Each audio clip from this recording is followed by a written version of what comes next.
Agartala town হলে এক অনুষ্ঠানের মধ্য দিয়ে বৃহস্পতিবার পশ্চিম ত্রিপুরা জেলা পরিষদের নবনির্বাচিত সদস্যদের শপথ গ্রহণ অনুষ্ঠান অনুষ্ঠিত হয়।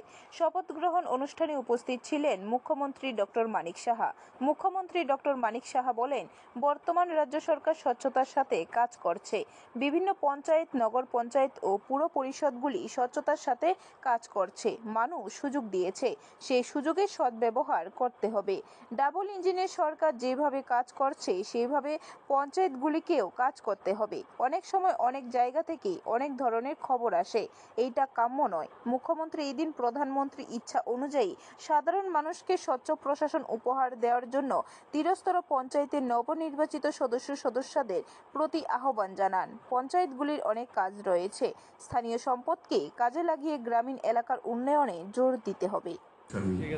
পশ্চিম ত্রিপুরা জেলা পরিষদের একজন সদস্য নির্বাচিত হইয়া ঈশ্বরের নামে শপথ করিতেছি যে বিধি দ্বারা স্থাপিত ভারতীয় সংবিধানের প্রতি সত্যিকারের বিশ্বাস ও আনুগত্য পোষণ করিব এবং আমি যে কর্তব্যে যোগ দিতে যাইতেছি তাহা আমি বিশ্বস্তভাবে সম্পাদন করিব।